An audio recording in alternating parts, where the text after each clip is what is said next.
오늘 우리는 한국 사회의 오랜 그림자, 바로 고부 갈등이라는 이름의 깊은 상처에 대한 한 여성의 목소리에 귀를 기울여 봅니다. 가족이라는 울타리 안에서 벌어지는 가장 아픈 이야기. 어쩌면 오늘 들려드릴 이 이야기가 누군가에게는 깊은 공감을, 또 다른 누군가에게는 조용한 위로가 될지도 모르겠습니다. 만약 여러분의 마음을 움직였다면 조용히 좋아요를 눌러 이 용기 있는 목소리에 응원을 보내주세요. 이 이야기를 주변에 공유하는 것은 비슷한 아픔을 겪고 있을 또 다른 누군가에게 당신은 혼자가 아니다라는 따뜻한 연대의 메시지를 전하는 것과 같습니다. 여러분의 작은 움직임이 세상의 빛이 될 수 있음을 믿습니다. 그럼 한 가정의 작은 며느리이자 한 아이의 엄마였던 그녀의 이야기 속으로 들어가 보겠습니다. 저는 연년생 오빠를 둔 평범한 둘째 딸로 태어났습니다. 오빠와 티격태격하며 자란 덕분인지 왈가닥 소리를 듣기도 했지만 부모님의 아낌없는 사랑 속에서 늘 자신감 넘치는 아이로 성장할 수 있었습니다. 그리고 32살, 제 인생의 동반자를 만났습니다. 3살 연상이었던 남편은 무엇보다 선하고 따뜻한 마음을 가진 사람이었고, 오직 저 하나만을 바라봐주는 그 깊은 눈빛에 제 남은 생을 걸어보고 싶다는 확신이 들었습니다. 솔직히 말해 사회적인 조건만 놓고 본다면 제가 남편보다 조금은 나은 편이었습니다. 양가 집안의 경제적 형편은 비슷했지만 학벌이나 직장은 제가 더 좋았지요. 남편은 때때로 그 점을 미안해했지만 저는 전혀 개의치 않았습니다. 남편은 저보다 훨씬 알뜰하고 성실했으며 돈이란 있다가도 없는 것이라 생각했기 때문입니다. 저희 부모님께서도 늘 딸의 선택을 믿어주셨고 처음 인사 온 남편을 사위처럼 따뜻하게 맞아주셨습니다. 문제는 시댁에 처음 인사를 드리러 갔던 그날 시작되었습니다. 시어머니 되실 분은 저를 위아래로 훑어보시더니 찻잔을 내려놓으며 나지막이 말씀하셨습니다. 내가 우리 집안 며느리가 되는 이상 항상 가슴에 새겨야 할 말이 있다. 아무리 세상이 변했다 해도 남자는 하늘이요.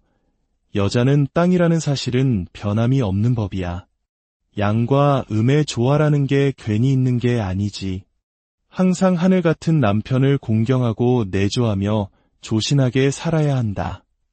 알았지? 21세기에 그것도 처음 뵙는 며느리감 앞에서 남자는 하늘, 여자는 땅이라니. 순간 제 귀를 의심했습니다. 솔직히 시어머니의 그 첫마디만 들었다면 아무리 남편을 사랑했어도 결혼을 다시 고민했을지도 모릅니다. 다행히 시아버님께서 얼굴을 붉히시며 시어머니를 나무라셨습니다. 당신도 참 큰애 때도 그러더니만 그놈의 하늘, 땅 타령 좀 그만하시오. 우리 작은 며느리가 겁먹고 식 올리기도 전에 도망가겠소. 시숙, 즉 남편의 형님 또한 멋쩍게 웃으며 거들었고 특히 제 눈길을 사로잡은 것은 형님이었습니다.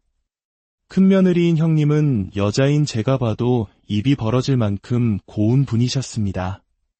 단아한 외모에 은쟁반의 옷굿을 굴러가듯 맑은 목소리, 그리고 상냥한 마음씨까지. 마치 드라마 속에서나 나올 법한 현모양처의 모습 그대로였습니다.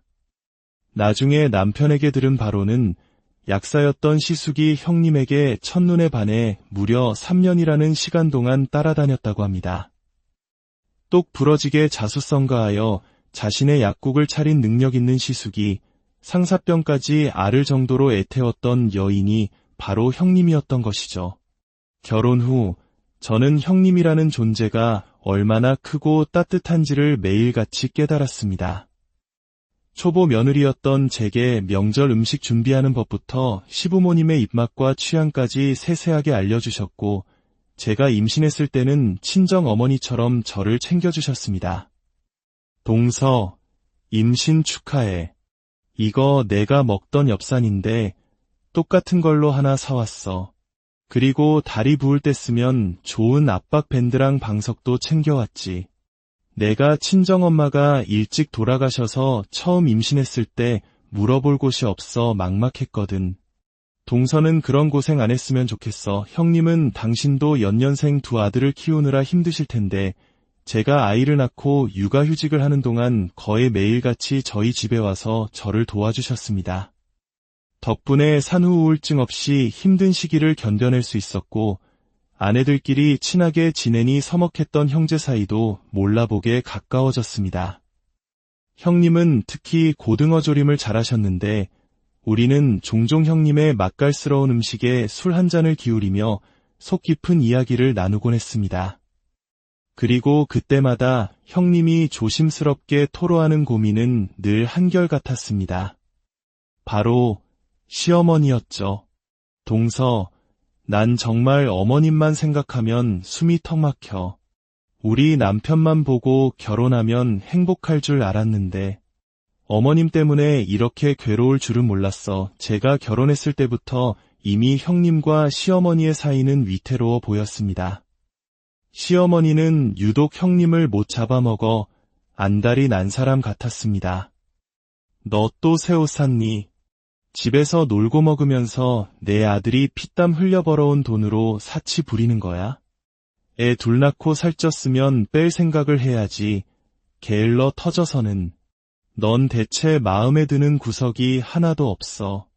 능력도 없지. 집안도 별 볼 일 없지. 그저 얼굴 하나로 우리 아들 홀려서 인생 폈으니 좋으냐. 시어머니는 저와 형님을 교묘하게 차별했습니다. 남편보다 직업도 집안도 괜찮았던 저는 마음에 들어하면서 약사인 큰아들에 비해 모든 것이 부족하다고 여긴 형님은 처음부터 눈엣가시였던 겁니다. 처음 몇 년간 형님은 시어머니의 모진 말에도 그저 죄송합니다라며 고개를 숙일 뿐이었습니다. 잘못한 것이 없음에도 잘못했다고 빌었고 그 순종적인 태도는 시어머니를 더욱 기고만장하게 만들었습니다. 그때마다 형님을 감싸고 나선 것은 시숙이었습니다. 어머니, 제발 그만하세요. 제 아내가 뭐가 게으릅니까? 제가 힘들까봐 베이비시터도 마다하고 혼자 애 둘 키우면서 집안일 완벽하게 해내는 사람입니다. 제가 사랑하는 아내한테 왜 어머니께서 그런 막말을 하세요? 하지만 시어머니의 끝없는 이간질과 심리적 압박은 견고했던 시숙의 마음마저 서서히 흔들기 시작했습니다. 사람의 인내심에는 한계가 있는 법입니다. 형님은 더 이상 참지 않기로 했습니다. 독실한 기독교인이었던 형님이 교회에 11조를 내는 것까지 문제 삼으며 주말마다 시댁에 와서 밥 시중을 들라고 억지를 부리는 시어머니에게 형님은 처음으로 단호하게 맞섰습니다. 죄송하지만 그렇게는 못하겠습니다. 어머님, 제 신앙생활은 어머님께서 간섭하실 수 있는 영역이 아닙니다. 그리고 11조는 남편 돈이 아닌 제 용돈으로 내는 겁니다. 내 용돈이 다 내 아들 주머니에서 나온 돈이지 어디서 났어? 그럼 저는 이 집에서 생활비 외에는 단 한 푼도 쓸 수 없는 존재인가요? 제가 식모로 들어왔습니까? 저도 제 삶을 누릴 권리가 있습니다. 옆에서 지켜보던 제 속이 다 후련해져 박수라도 치고 싶었습니다. 저 역시 형님 편에 서서 시어머니께 언성을 높였습니다. 어머님, 형님이 노예인가요? 며느리는 소유물이 아니에요. 한 가족을 이렇게 시끄럽게 만드시는 건 언제나 어머님 한 분뿐이시잖아요. 제 남편까지 합세하여 어머니를 말렸지만 시어머니에게 오랜 시간 세뇌당한 시아버님은 오히려 형님을 탓하기 시작했습니다. 큰애야, 내가 시어머니 성격 알면서 좀 맞추려고 노력했어야지. 모든 일의 원인은 너한테 있는 게 아니냐. 상황은 점점 악화되었습니다. 한 번은 형님이 조카의 장난감 자동차를 밟고 미끄러져 크게 다쳐 입원한 적이 있었습니다. 병문 안으로 온 시어머니는 이로는커녕 끔찍한 막말을 퍼부었습니다. 집에서 애 보는 것밖에 하는 일 없는 애가 그것도 제대로 못하니? 우리 아들 돈으로 병원 침대에 누워 편하게 쉴 생각하니까 좋으냐? 이 고단수 여우 같은 것. 심지어 시어머니는 시숙에게 저 여우한테 속으면 안 된다. 내가 안 볼 때 나한테 얼마나 함부로 구는지 모른다며 눈물까지 글썽이며 이간질을 했습니다. 때마침 시숙은 근처 대형 병원이 이전하면서 약국 수입이 크게 줄어 극심한 스트레스를 받고 있었습니다. 이성적이고 똑똑했던 그는 점차 판단력을 잃고 흔들리기 시작했습니다. 어머니의 집요한 가스라이팅과 자신의 사업 스트레스가 맞물리면서 그는 점차 모든 문제의 원인을 아내에게 돌리기 시작했습니다. 당신, 아무리 그래도 우리 어머니한테 언성 좀 낮춰. 내가 당신 편 얼마나 들어줬어? 그럼 당신도 내 생각해서 어머니께 예 좀 갖추란 말이야. 어머니 말씀대로 내가 안 볼 땐 더 심하게 구는 거 아니야. 가장 든든했던 남편마저 자신을 의심하고 등을 돌리자 형님의 세상은 무너져 내렸습니다. 그리고 마침내 돌이킬 수 없는 순간이 오고야 말았습니다. 시아버지 생신상 앞에서 음식 타박을 하던 시어머니는 형님에게 비수 같은 말을 던졌습니다. 내가 너처럼 볼품없고 하찮은 애를 며느리로 들인 걸 매일 조상님들께 죄짓는 마음으로 산다. 이쯤 했으면 알아서 물러설 때도 되지 않았니? 넌 우리 집안에 어울리지 않아. 제발 인정 좀 해라. 그 순간 형님은 말없이 두르고 있던 앞치마를 벗어 시어머니 발치에 내던졌습니다. 언제나 고요했던 형님의 눈에 불꽃이 튀었습니다. 네, 이혼하겠습니다. 더럽고 치사해서 이딴 집안 며느리 노릇더는 못해 먹겠네요. 저야말로 자기들이 뭐라도 되는 줄 아는 이런 볼품없고 창피한 집안에 더는 못 있겠습니다. 제가 너무 아까워서요. 그녀는 시숙을 향해 소리쳤습니다. 내가 저 인간이 약사라서 결혼한 줄 아세요? 평생 날 지켜줄 사람인 줄 알고 결혼했어요. 그런데 고작 6년 만에 제 엄마 말에 팔랑거리는 마마보이일 줄은 꿈에도 몰랐네요. 형님은 두 아들의 손을 잡고 그 지옥 같은 집을 뒤도 돌아보지 않고 떠났습니다. 하지만 시어머니의 악행은 여기서 끝나지 않았습니다. 이혼을 종용했던 그녀는 막상 이혼 절차가 시작되자 서씨 집안 핏줄은 절대 못 준다. 이혼은 하되 애들은 다 두고 너 혼자 몸만 나가라며 형님의 가슴에 마지막 대못을 박았습니다. 경제력이 없는 전업주부였던 형님은 양육권 소송에서 불리하다는 변호사의 말에 결국 피눈물을 머금고 아이들을 포기할 수밖에 없었습니다. 그녀는 저희 집에 찾아와 목 놓아 울었습니다. 나는 나쁜 엄마야. 내 아이들, 엄마 보고 싶어서 어떡해. 동서, 나 꼭 돈 벌어서 내 새끼들 다시 데려올 거야. 그렇게 형님을 내쫓고 손주들을 차지한 시어머니의 계획은 완벽해 보였습니다. 하지만 그녀는 한 가지를 간과하고 있었습니다. 아이를 키우는 것이 얼마나 고된 노동인지를 말입니다. 며칠 뒤 제게 시어머니의 전화가 걸려왔습니다. 네, 작은 애야. 너희 애 보내는 어린이집에 종진이네 애들도 좀 등록시켜라. 네. 그게 무슨 말씀이세요? 내가 이 나이에 어떻게 애들을 보니? 힘들어 죽겠다.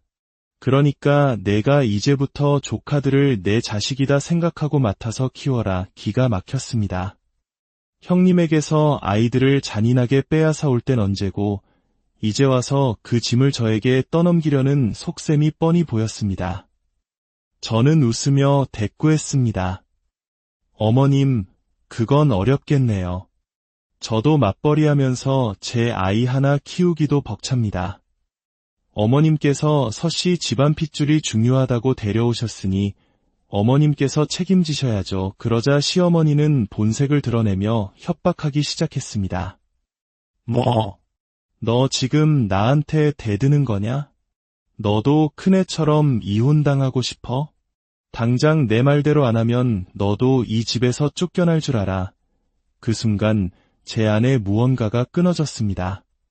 더 이상 이 부조리한 상황을 참고 싶지 않았습니다. 억울하게 모든 것을 빼앗긴 형님을 위해서라도, 그리고 제 자신을 위해서라도 이 악연을 끝내야겠다고 다짐했습니다. 성격이요. 제가 며느리라고 얌전히 구니까 제 성격 모르시나 본데, 저도 눈에 뵈는 거 없는 사람이거든요. 이혼. 좋습니다. 그렇게 소원이시면 해드리죠. 두 아들 다 이혼시킨 훌륭한 어머니라고 동네방네 자랑하고 다니세요. 저는 전화를 끊고 남편에게 모든 상황을 이야기했습니다. 늘 제 편이었던 남편은 제 뜻에 따르겠다고 했습니다. 다음 날 저는 제 아이의 손을 잡고 시댁으로 향했습니다. 그리고 황망한 표정의 시부모님 앞에 아이를 내려놓으며 말했습니다. 어제 말씀드렸죠? 저도 애 두고 이혼하겠다고요. 이 아이, 어머님이 말씀하신 자랑스러운 서씨 집안 핏줄이니 이제부터 어머님께서 책임지고 키우세요. 저는 이제 이 집안일에서 손 떼겠습니다. 아무리 그래도 어떻게 애를 버리고 가냐는 시부모님의 고함 소리를 뒤로한 채 저는 현관문을 나섰습니다. 물론 제 아이를 학대할 사람들이 아니라는 믿음이 있었기에 가능한 행동이었습니다. 그렇게 하루아침에 시어머니는 6살, 5살, 그리고 4살짜리 세상에서 가장 통제하기 힘들다는 나이대의 손주 셋을 떠맡게 되었습니다. 특히 저희 아들은 저를 닮아 유난스럽기로 소문난 아이였죠.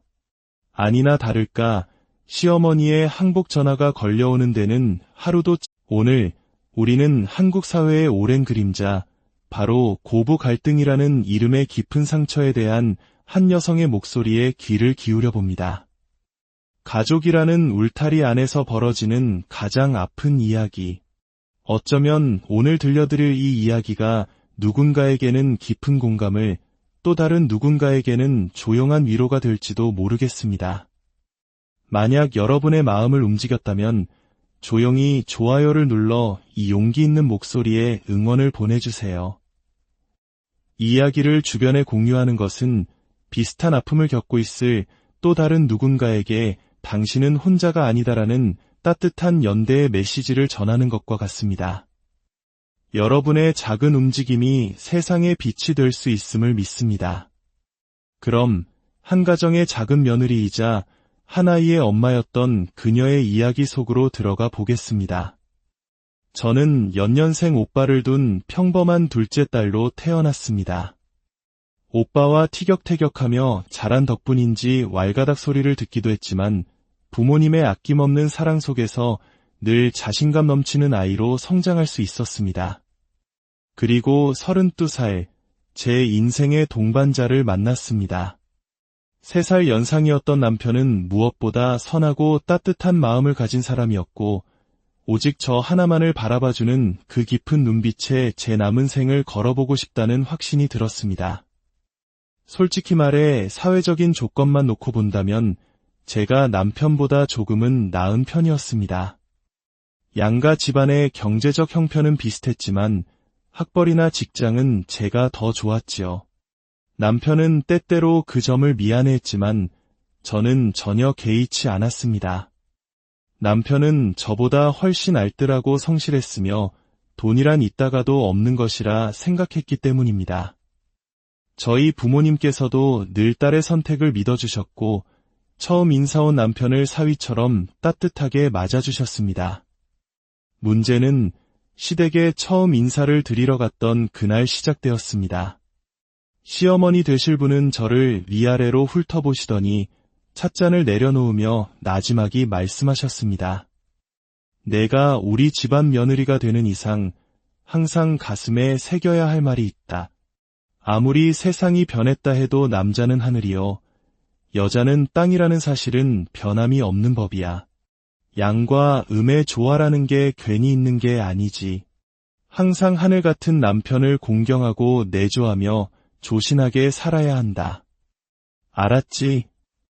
21세기에 그것도 처음 뵙는 며느리감 앞에서 남자는 하늘, 여자는 땅이라니. 순간 제 귀를 의심했습니다.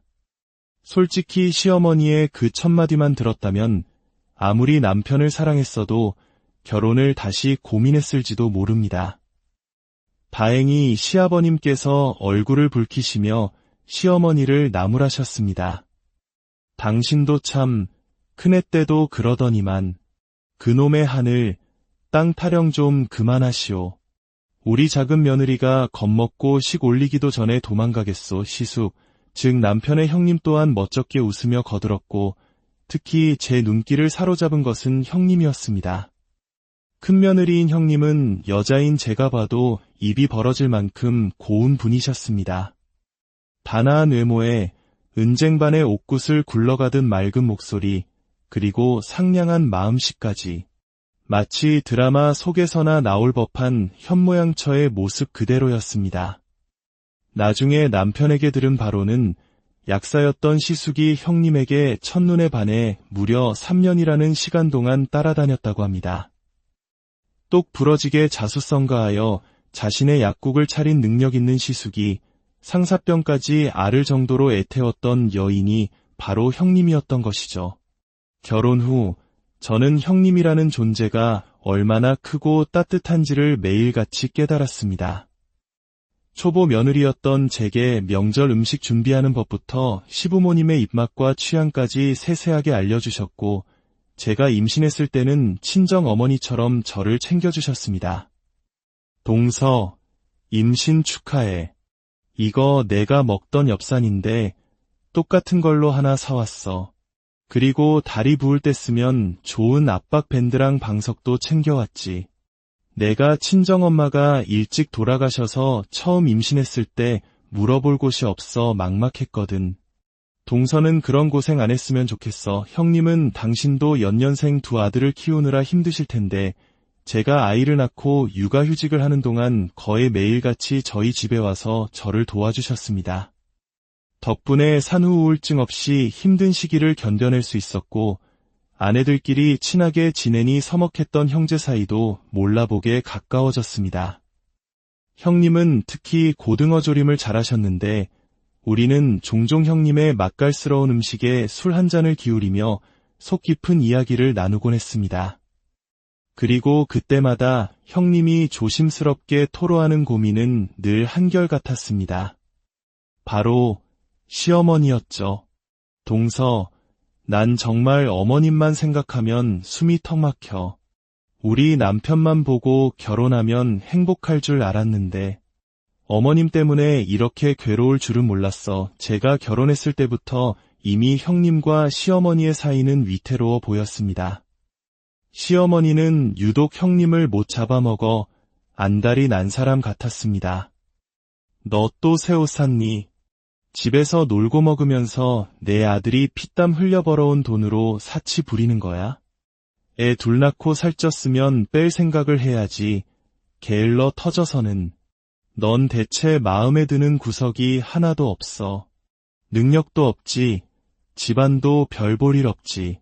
그저 얼굴 하나로 우리 아들 홀려서 인생 폈으니 좋으냐. 시어머니는 저와 형님을 교묘하게 차별했습니다. 남편보다 직업도 집안도 괜찮았던 저는 마음에 들어하면서 약사인 큰아들에 비해 모든 것이 부족하다고 여긴 형님은 처음부터 눈엣가시였던 겁니다. 처음 몇 년간 형님은 시어머니의 모진 말에도 그저 죄송합니다라며 고개를 숙일 뿐이었습니다. 잘못한 것이 없음에도 잘못했다고 빌었고 그 순종적인 태도는 시어머니를 더욱 기고만장하게 만들었습니다. 그때마다 형님을 감싸고 나선 것은 시숙이었습니다. 어머니, 제발 그만하세요. 제 아내가 뭐가 게으릅니까? 제가 힘들까봐 베이비시터도 마다하고 혼자 애 둘 키우면서 집안일 완벽하게 해내는 사람입니다. 제가 사랑하는 아내한테 왜 어머니께서 그런 막말을 하세요? 하지만 시어머니의 끝없는 이간질과 심리적 압박은 견고했던 시숙의 마음마저 서서히 흔들기 시작했습니다. 사람의 인내심에는 한계가 있는 법입니다. 형님은 더 이상 참지 않기로 했습니다. 독실한 기독교인이었던 형님이 교회에 11조를 내는 것까지 문제 삼으며 주말마다 시댁에 와서 밥시중을 들라고 억지를 부리는 시어머니에게 형님은 처음으로 단호하게 맞섰습니다. 죄송하지만 그렇게는 못하겠습니다. 어머님, 제 신앙생활은 어머님께서 간섭하실 수 있는 영역이 아닙니다. 그리고 11조는 남편 돈이 아닌 제 용돈으로 내는 겁니다. 내 용돈이 다 내 아들 주머니에서 나온 돈이지 어디서 났어?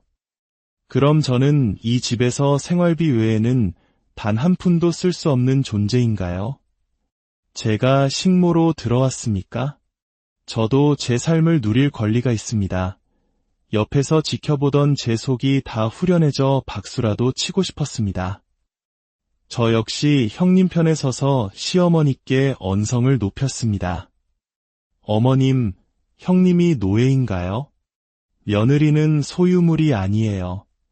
한 가족을 이렇게 시끄럽게 만드시는 건 언제나 어머님 한 분뿐이시잖아요. 제 남편까지 합세하여 어머니를 말렸지만 시어머니에게 오랜 시간 세뇌당한 시아버님은 오히려 형님을 탓하기 시작했습니다. 큰애야, 내가 시어머니 성격 알면서 좀 맞추려고 노력했어야지. 모든 일의 원인은 너한테 있는 게 아니냐. 상황은 점점 악화되었습니다. 한 번은 형님이 조카의 장난감 자동차를 밟고 미끄러져 크게 다쳐 입원한 적이 있었습니다. 병문 안으로 온 시어머니는 이로는커녕 끔찍한 막말을 퍼부었습니다. 집에서 애 보는 것밖에 하는 일 없는 애가 그것도 제대로 못하니? 우리 아들 돈으로 병원 침대에 누워 편하게 쉴 생각하니까 좋으냐? 이 고단수 여우 같은 것. 심지어 시어머니는 시숙에게 저 여우한테 속으면 안 된다. 내가 안 볼 때 나한테 얼마나 함부로 구는지 모른다며 눈물까지 글썽이며 이간질을 했습니다. 때마침 시숙은 근처 대형 병원이 이전하면서 약국 수입이 크게 줄어 극심한 스트레스를 받고 있었습니다. 이성적이고 똑똑했던 그는 점차 판단력을 잃고 흔들리기 시작했습니다. 어머니의 집요한 가스라이팅과 자신의 사업 스트레스가 맞물리면서 그는 점차 모든 문제의 원인을 아내에게 돌리기 시작했습니다. 당신, 아무리 그래도 우리 어머니한테 언성 좀 낮춰. 내가 당신 편 얼마나 들어줬어? 그럼 당신도 내 생각해서 어머니께 예 좀 갖추란 말이야. 어머니 말씀대로 내가 안 볼 땐 더 심하게 구는 거 아니야. 가장 든든했던 남편마저 자신을 의심하고 등을 돌리자 형님의 세상은 무너져 내렸습니다. 그리고 마침내 돌이킬 수 없는 순간이 오고야 말았습니다. 시아버지 생신상 앞에서 음식 타박을 하던 시어머니는 형님에게 비수 같은 말을 던졌습니다. 내가 너처럼 볼품없고 하찮은 애를 며느리로 들인 걸 매일 조상님들께 죄짓는 마음으로 산다. 이쯤 했으면 알아서 물러설 때도 되지 않았니? 넌 우리 집안에 어울리지 않아. 제발 인정 좀 해라. 그 순간 형님은 말없이 두르고 있던 앞치마를 벗어 시어머니 발치에 내던졌습니다. 언제나 고요했던 형님의 눈에 불꽃이 튀었습니다. 네, 이혼하겠습니다. 더럽고 치사해서 이딴 집안 며느리 노릇터는 못해 먹겠네요. 저야말로 자기들이 뭐라도 되는 줄 아는 이런 볼품없고 창피한 집안의 더는 못 있겠습니다. 제가 너무 아까워서요. 그녀는 시숙을 향해 소리쳤습니다. 내가 저 인간이 약사라서 결혼한 줄 아세요? 평생 날 지켜줄 사람인 줄 알고 결혼했어요. 그런데 고작 6년 만에 제 엄마 말에 팔랑거리는 마마보이일 줄은 꿈에도 몰랐네요. 형님은 두 아들의 손을 잡고 그 지옥 같은 집을 뒤도 돌아보지 않고 떠났습니다. 하지만 시어머니의 악행은 여기서 끝나지 않았습니다. 이혼을 종용했던 그녀는 막상 이혼 절차가 시작되자 서씨 집안 핏줄은 절대 못 준다. 이혼은 하되 애들은 다 두고 너 혼자 몸만 나가라며 형님의 가슴에 마지막 대못을 박았습니다. 경제력이 없는 전업주부였던 형님은 양육권 소송에서 불리하다는 변호사의 말에 결국 피눈물을 머금고 아이들을 포기할 수밖에 없었습니다. 그녀는 저희 집에 찾아와 목 놓아 울었습니다. 나는 나쁜 엄마야. 내 아이들 엄마 보고 싶어서 어떡해. 동서, 나 꼭 돈 벌어서 내 새끼들 다시 데려올 거야. 그렇게 형님을 내쫓고 손주들을 차지한 시어머니의 계획은 완벽해 보였습니다. 하지만 그녀는 한 가지를 간과하고 있었습니다. 아이를 키우는 것이 얼마나 고된 노동인지를 말입니다. 며칠 뒤 제게 시어머니의 전화가 걸려왔습니다. 작은 애야. 너희 애 보내는 어린이집에 종진이네 애들도 좀 등록시켜라. 네. 그게 무슨 말씀이세요? 내가 이 나이에 어떻게 애들을 보니? 힘들어 죽겠다. 그러니까 내가 이제부터 조카들을 내 자식이다 생각하고 맡아서 키워라. 기가 막혔습니다. 형님에게서 아이들을 잔인하게 빼앗아 올 땐 언제고 이제 와서 그 짐을 저에게 떠넘기려는 속셈이 뻔히 보였습니다. 저는 웃으며 대꾸했습니다. 어머님, 그건 어렵겠네요. 저도 맞벌이하면서 제 아이 하나 키우기도 벅찹니다.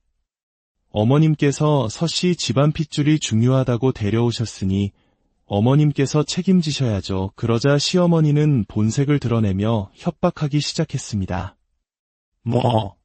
너 지금 나한테 대드는 거냐? 너도 큰애처럼 이혼당하고 싶어? 당장 내 말대로 안 하면 너도 이 집에서 쫓겨날 줄 알아. 그 순간 제 안에 무언가가 끊어졌습니다. 더 이상 이 부조리한 상황을 참고 싶지 않았습니다. 억울하게 모든 것을 빼앗긴 형님을 위해서라도, 그리고 제 자신을 위해서라도 이 악연을 끝내야겠다고 다짐했습니다. 성격이요. 제가 며느리라고 얌전히 구니까 제 성격 모르시나 본데 저도 눈에 뵈는 거 없는 사람이거든요. 이혼. 좋습니다. 그렇게 소원이시면 해드리죠. 두 아들 다 이혼시킨 훌륭한 어머니라고 동네방네 자랑하고 다니세요.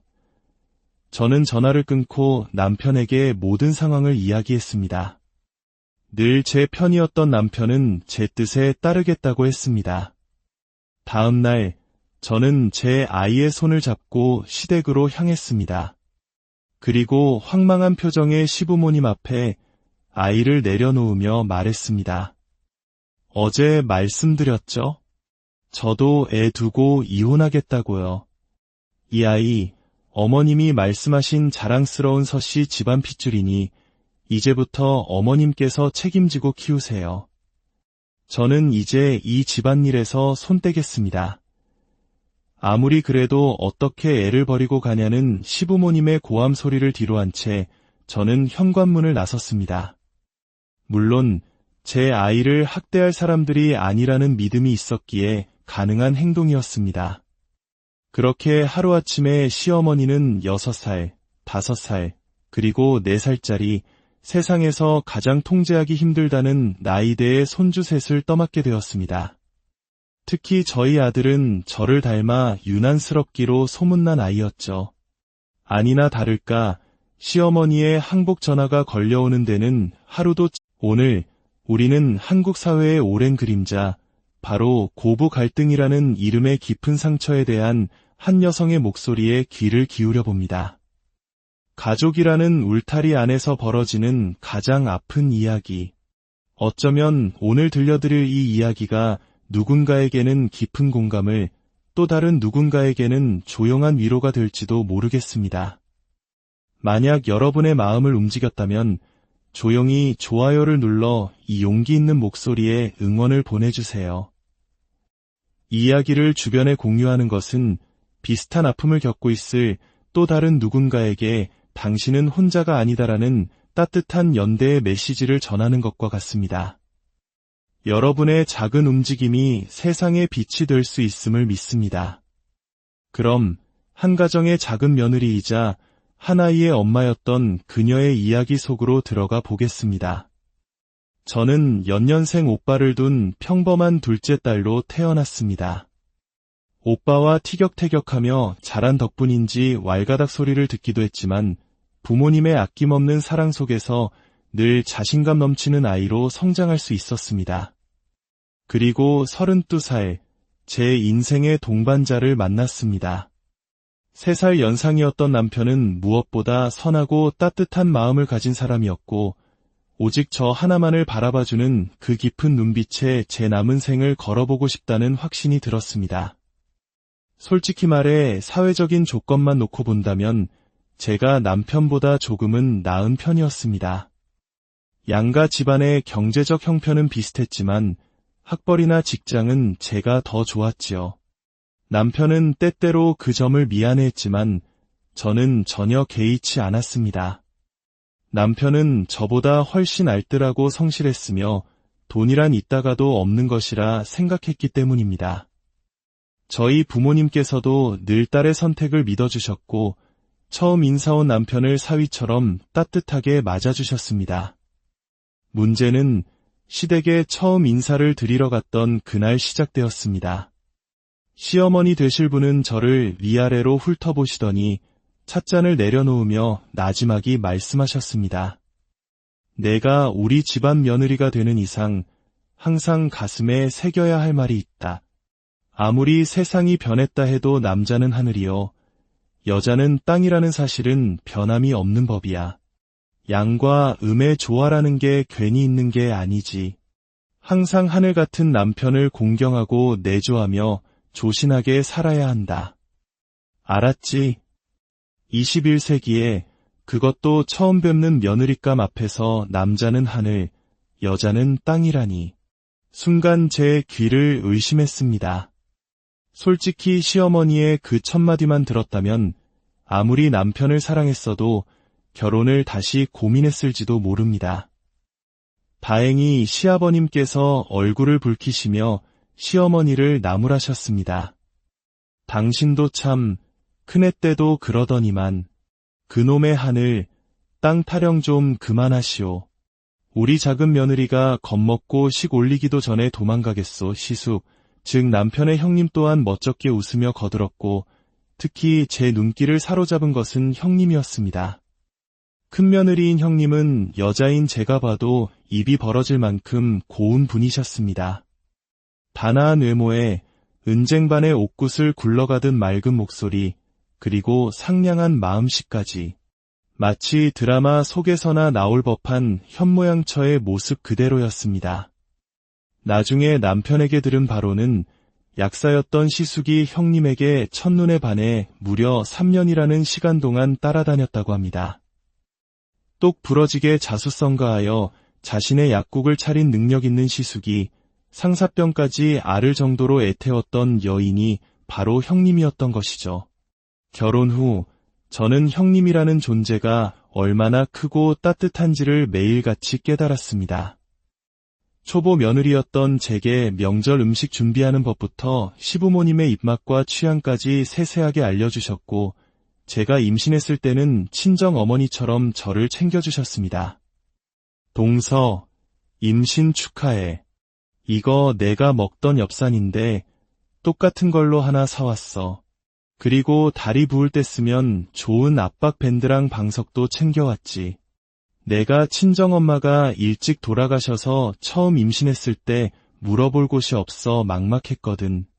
동서는 그런 고생 안 했으면 좋겠어. 형님은 당신도 연년생 2 아들을 키우느라 힘드실 텐데 제가 아이를 낳고 육아휴직을 하는 동안 거의 매일같이 저희 집에 와서 저를 도와주셨습니다. 덕분에 산후 우울증 없이 힘든 시기를 견뎌낼 수 있었고 아내들끼리 친하게 지내니 서먹했던 형제 사이도 몰라보게 가까워졌습니다. 형님은 특히 고등어 조림을 잘하셨는데 우리는 종종 형님의 맛깔스러운 음식에 술 한 잔을 기울이며 속 깊은 이야기를 나누곤 했습니다. 그리고 그때마다 형님이 조심스럽게 토로하는 고민은 늘 한결같았습니다. 바로 시어머니였죠. 동서, 난 정말 어머님만 생각하면 숨이 턱 막혀.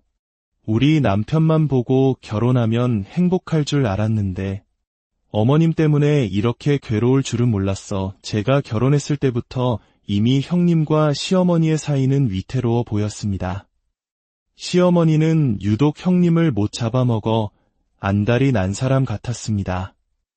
너 또 새 옷 샀니? 집에서 놀고 먹으면서 내 아들이 피땀 흘려 벌어온 돈으로 사치 부리는 거야? 애 둘 낳고 살쪘으면 뺄 생각을 해야지. 게을러 터져서는. 넌 대체 마음에 드는 구석이 하나도 없어. 능력도 없지. 집안도 별 볼 일 없지. 그저 얼굴 하나로 우리 아들 홀려서 인생 폈으니 좋으냐. 시어머니는 저와 형님을 교묘하게 차별했습니다. 남편보다 직업도 집안도 괜찮았던 저는 마음에 들어하면서 약사인 큰아들에 비해 모든 것이 부족하다고 여긴 형님은 처음부터 눈엣가시였던 겁니다. 처음 몇 년간 형님은 시어머니의 모진 말에도 그저 죄송합니다라며 고개를 숙일 뿐이었습니다. 잘못한 것이 없음에도 잘못했다고 빌었고 그 순종적인 태도는 시어머니를 더욱 기고만장하게 만들었습니다. 그때마다 형님을 감싸고 나선 것은 시숙이었습니다. 어머니, 제발 그만하세요. 제 아내가 뭐가 게으릅니까? 제가 힘들까봐 베이비시터도 마다하고 혼자 애 둘 키우면서 집안일 완벽하게 해내는 사람입니다. 제가 사랑하는 아내한테 왜 어머니께서 그런 막말을 하세요? 하지만 시어머니의 끝없는 이간질과 심리적 압박은 견고했던 시숙의 마음마저 서서히 흔들기 시작했습니다. 사람의 인내심에는 한계가 있는 법입니다. 형님은 더 이상 참지 않기로 했습니다. 독실한 기독교인이었던 형님이 교회에 11조를 내는 것까지 문제 삼으며 주말마다 시댁에 와서 밥 시중을 들라고 억지를 부리는 시어머니에게 형님은 처음으로 단호하게 맞섰습니다. 죄송하지만 그렇게는 못하겠습니다. 어머님, 제 신앙생활은 어머님께서 간섭하실 수 있는 영역이 아닙니다. 그리고 11조는 남편 돈이 아닌 제 용돈으로 내는 겁니다. 내 용돈이 다 내 아들 주머니에서 나온 돈이지 어디서 났어? 그럼 저는 이 집에서 생활비 외에는 단 한 푼도 쓸 수 없는 존재인가요? 제가 식모로 들어왔습니까? 저도 제 삶을 누릴 권리가 있습니다. 옆에서 지켜보던 제 속이 다 후련해져 박수라도 치고 싶었습니다.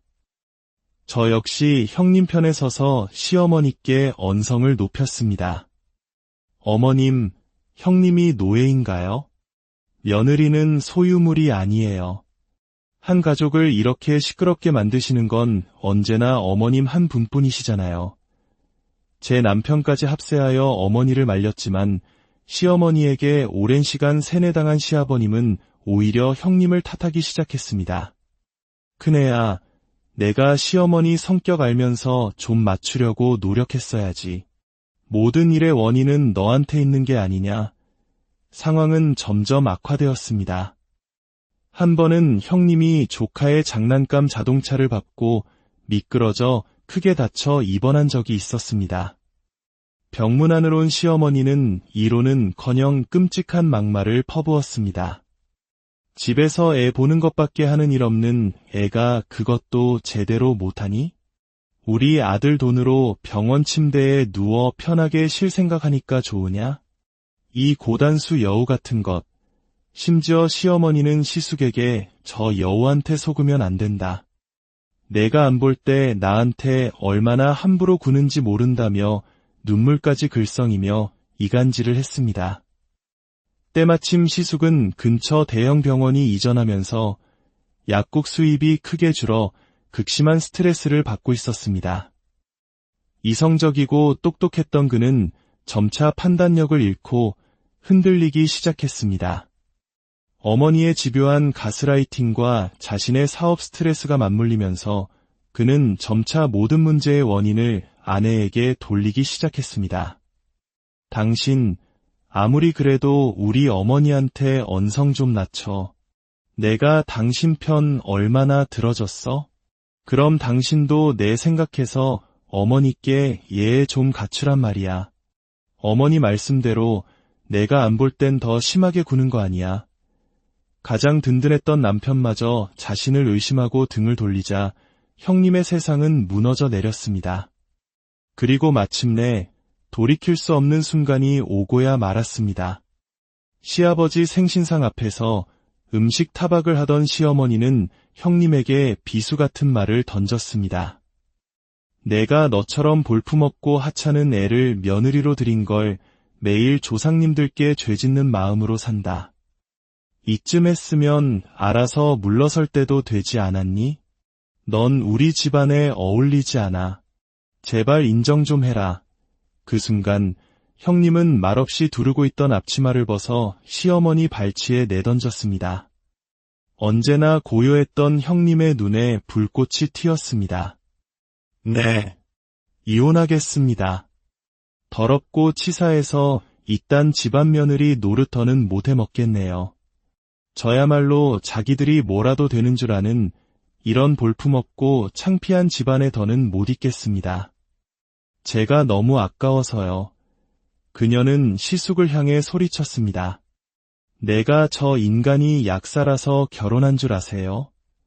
평생 날 지켜줄 사람인 줄 알고 결혼했어요.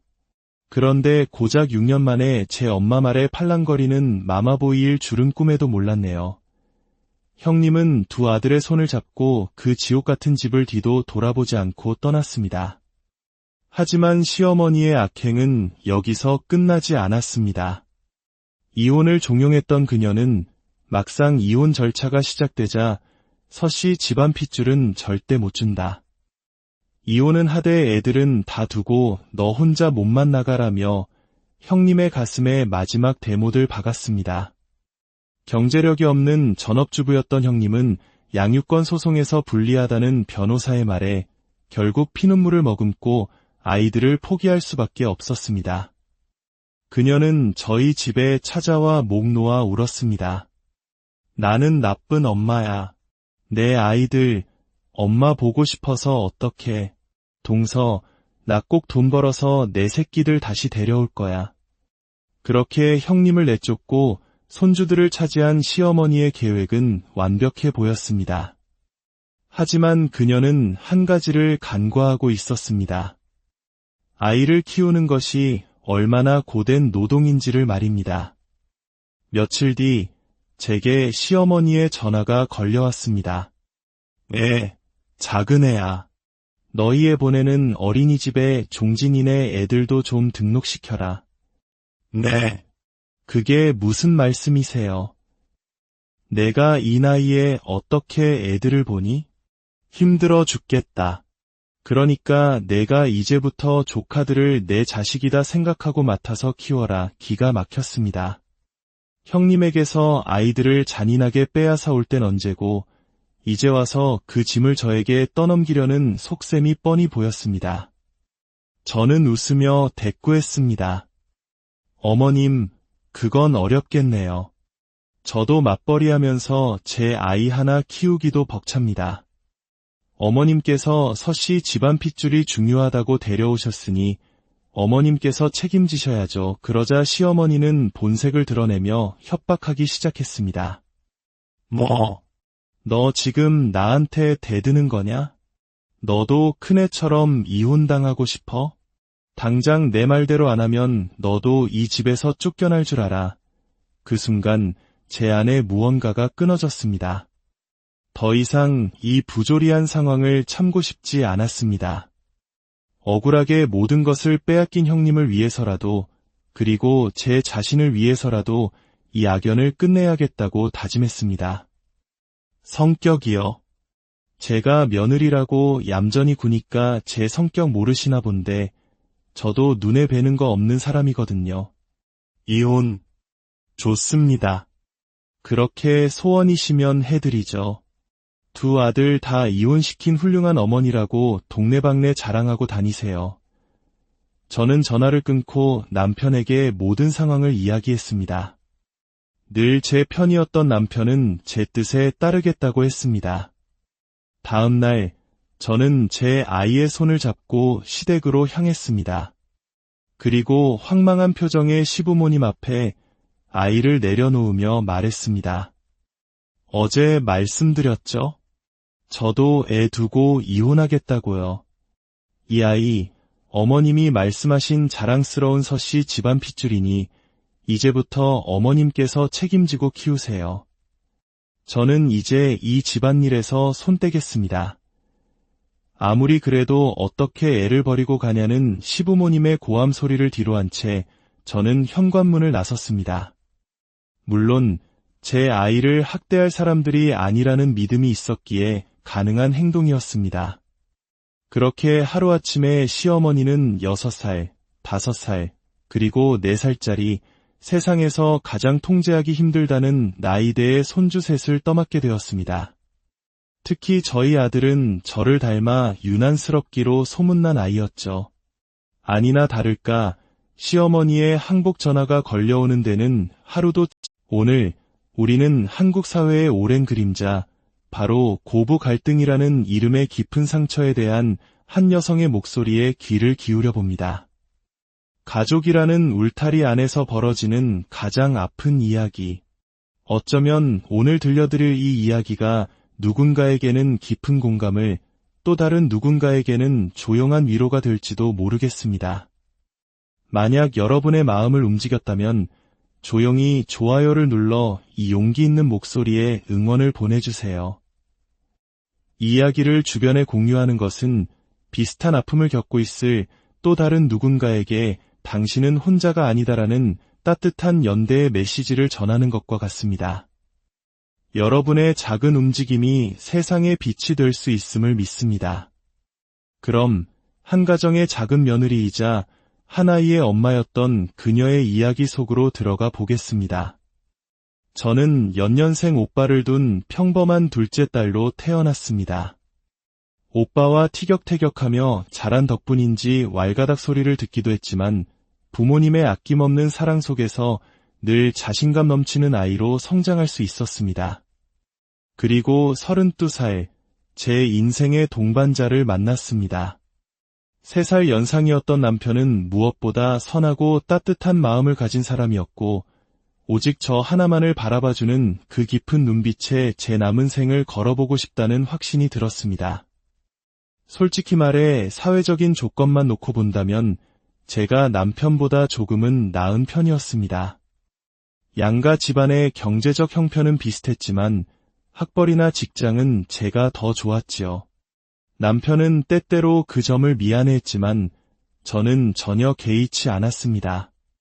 남편은 저보다 훨씬 알뜰하고 성실했으며 돈이란 있다가도 없는 것이라 생각했기 때문입니다.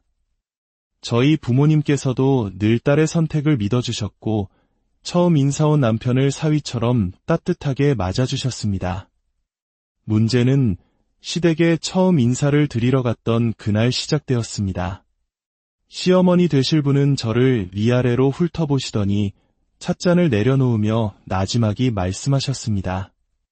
내가 우리 집안 며느리가 되는 이상 항상 가슴에 새겨야 할 말이 있다. 아무리 세상이 변했다 해도 남자는 하늘이요. 여자는 땅이라는 사실은 변함이 없는 법이야. 양과 음의 조화라는 게 괜히 있는 게 아니지. 항상 하늘 같은 남편을 공경하고 내조하며 조신하게 살아야 한다. 알았지? 21세기에 그것도 처음 뵙는 며느리감 앞에서 남자는 하늘, 여자는 땅이라니. 순간 제 귀를 의심했습니다. 솔직히 시어머니의 그 첫마디만 들었다면 아무리 남편을 사랑했어도 결혼을 다시 고민했을지도 모릅니다. 다행히 시아버님께서 얼굴을 붉히시며 시어머니를 나무라셨습니다. 당신도 참 큰애 때도 그러더니만 그놈의 하늘, 땅 타령 좀 그만하시오. 우리 작은 며느리가 겁먹고 식 올리기도 전에 도망가겠소. 시숙, 즉 남편의 형님 또한 멋쩍게 웃으며 거들었고 특히 제 눈길을 사로잡은 것은 형님이었습니다. 큰며느리인 형님은 여자인 제가 봐도 입이 벌어질 만큼 고운 분이셨습니다. 단아한 외모에 은쟁반의 옥굿을 굴러가듯 맑은 목소리, 그리고 상냥한 마음씨까지 마치 드라마 속에서나 나올 법한 현모양처의 모습 그대로였습니다. 나중에 남편에게 들은 바로는 약사였던 시숙이 형님에게 첫눈에 반해 무려 3년이라는 시간 동안 따라다녔다고 합니다. 똑 부러지게 자수성가하여 자신의 약국을 차린 능력 있는 시숙이 상사병까지 앓을 정도로 애태웠던 여인이 바로 형님이었던 것이죠. 결혼 후 저는 형님이라는 존재가 얼마나 크고 따뜻한지를 매일같이 깨달았습니다. 초보 며느리였던 제게 명절 음식 준비하는 법부터 시부모님의 입맛과 취향까지 세세하게 알려주셨고 제가 임신했을 때는 친정 어머니처럼 저를 챙겨주셨습니다. 동서, 임신 축하해. 이거 내가 먹던 엽산인데 똑같은 걸로 하나 사왔어. 그리고 다리 부을 때 쓰면 좋은 압박 밴드랑 방석도 챙겨왔지. 내가 친정엄마가 일찍 돌아가셔서 처음 임신했을 때 물어볼 곳이 없어 막막했거든. 동서는 그런 고생 안 했으면 좋겠어. 형님은 당신도 연년생 두 아들을 키우느라 힘드실 텐데 제가 아이를 낳고 육아휴직을 하는 동안 거의 매일같이 저희 집에 와서 저를 도와주셨습니다. 덕분에 산후 우울증 없이 힘든 시기를 견뎌낼 수 있었고 아내들끼리 친하게 지내니 서먹했던 형제 사이도 몰라보게 가까워졌습니다. 형님은 특히 고등어 조림을 잘하셨는데 우리는 종종 형님의 맛깔스러운 음식에 술 한 잔을 기울이며 속 깊은 이야기를 나누곤 했습니다. 그리고 그때마다 형님이 조심스럽게 토로하는 고민은 늘 한결같았습니다. 바로 시어머니였죠. 동서, 난 정말 어머님만 생각하면 숨이 턱 막혀.